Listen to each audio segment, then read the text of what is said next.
प्यारे दोस्तों नमस्कार, मैं संजय कुमार पांडे। आइए, आपके विश्वास पर जो है ही आपका आत्मविश्वास की डोर टिकी हुई है। बढ़ती उम्र के साथ ही अक्सर बच्चों का आत्मविश्वास बढ़ने की जगह घटने लगता है। अपनी लाडली के साथ ऐसा न हो, इसके लिए ज़रूरी कदम आपको ही उठाने होंगे।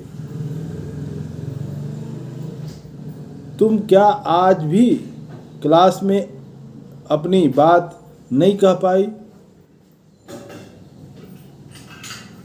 मेरी बेटी तो मन की बात मन में ही दबा के रह जाती है। घर में तो बोलती है, पर न जाने क्यों बाहर जाते ही इसकी जुबान में ताला लग जाता है। क्या आप या आपकी बेटी भी कुछ ऐसी समस्याओं से जूझ रही है? जवाब अगर हाँ है तो मुमकिन है उनके भीतर आत्मविश्वास की कमी है। जानकारों की माने तो 8 से 14 साल के बीच की बच्चियों के आत्मविश्वास में 30% का गिरावट आया हुआ देखा जा रहा है।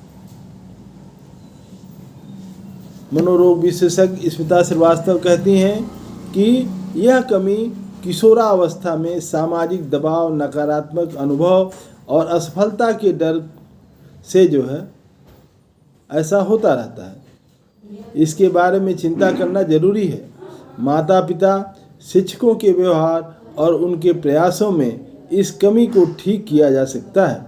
बस ज़रूरत है कि व्यवहार और नज़रिए को बदलने के लिए सिखाएं खुद से उसको प्यार करना। जिंदगी के सफ़र में माँ से बेहतर बेटी को कोई और नहीं समझ सकता। माँ कैसे उठती बैठती है, वह दूसरों या अपने बारे में क्या सोचती है, ये तमाम चीज़ों का सीधा असर बेटी के व्यक्तित्व पर पड़ता है। ऐसे में माँ की जिम्मेदारी बेटी की प्रति बढ़ जाती है।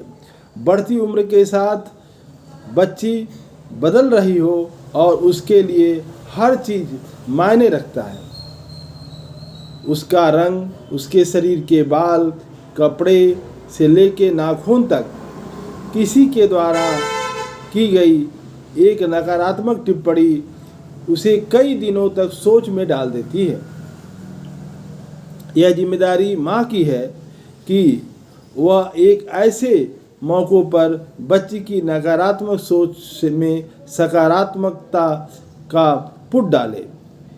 हर काम को करते वक्त इस बात का ख्याल रखे कि बच्ची पर नकारात्मक प्रभाव न पड़े।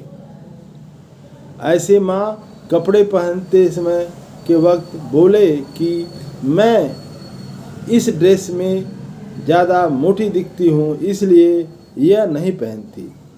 ऐसे में बच्ची पर जो अपने वजन को लेकर दबाव बनेगा। ऐसी स्थिति में माँ अगर सकारात्मक बोलती है तो मुझे दूसरी ड्रेस ज़्यादा पसंद है, तो बेहतर होगा कि माँ का अपने रंग, वजन, लुक को लेकर नाखून रखना बेटी में ही वैसी ही आदतों को बढ़ा देता है। अध्ययन बताते हैं कि जो बेटियां अपनी माँ को अपने शरीर से नाखून देखती हैं, वे ही अपने बारे में वैसा ही महसूस करती हैं। ऐसा लंबे समय तक रहने के कारण आत्मालोचना और अस्वस्थ आदतों को बढ़ावा दिया जाता है।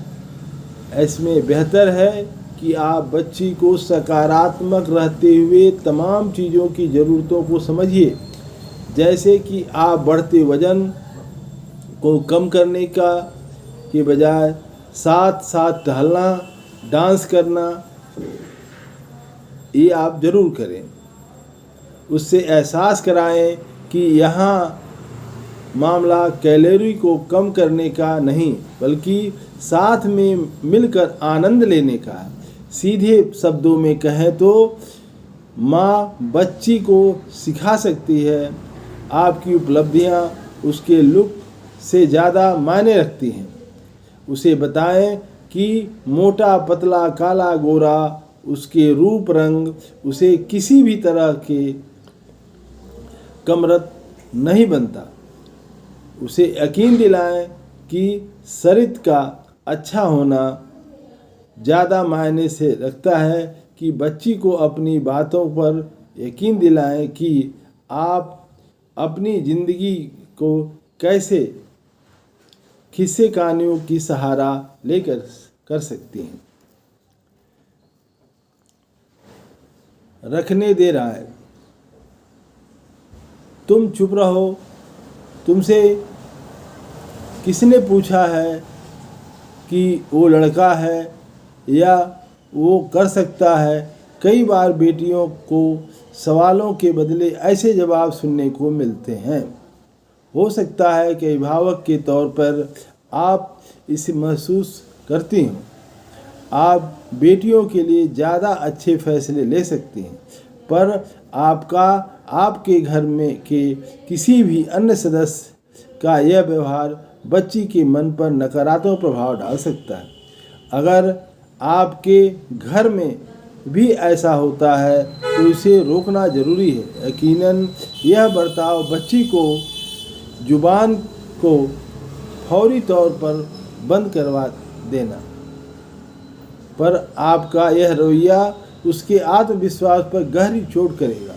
मुमकिन है कि आगे चलकर वह अपनी राय रखने से पहले डरने लगेगी, अपनी राय बना ही न पाए, ऐसी आपकी लाडली के साथ न होने पाए।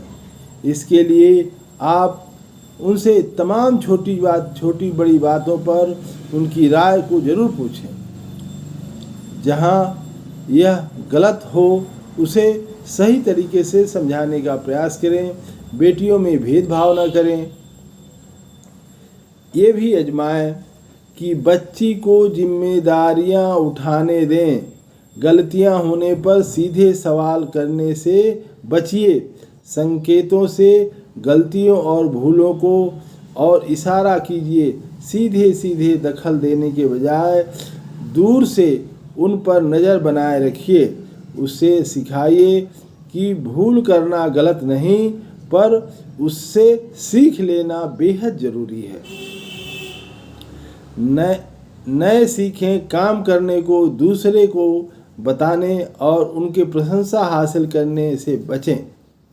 बच्चे के आत्मविश्वास में इजाफा लाएं। अपने बच्चे को ऐसा करने के लिए प्रेरित करें। ऐसा करने से उसके भीतर अभिव्यक्ति और पाठन की क्षमता में इजाफा होता है। आपने बच्चे के निर्णय लेने के लिए स्वतंत्र छोड़िए। बच्ची को छोटी छोटी जिम्मेदारियां दीजिए। उसे अपनी कल्पनाशीलता का प्रयोग करने दीजिए। इससे सावधान खोजने की उसकी क्षमता बढ़ेगी और उससे मिला प्रोत्साहन उसके आत्मविश्वास में इजाफा करेगा। तो इस तरह से आप अपने बच्चे के प्रति जागरूक रहें। ये हमारा सुझाव है कि हमारे बच्चों के अंदर जो आत्मविश्वास की कमी हो रही है, उस आत्मविश्वास की कमी के लिए हमको अपने बच्ची के ऊपर विश्वास करना होगा और तभी वो बच्चियाँ का आत्मविश्वास अडिग होगा और फिर वो एक नए रास्ते पे, जो अच्छा रास्ता है, जो जीवन को नए सतमार्ग पे ले जा सकता है, इसके लिए आप प्रयास करते रहें। धन्यवाद।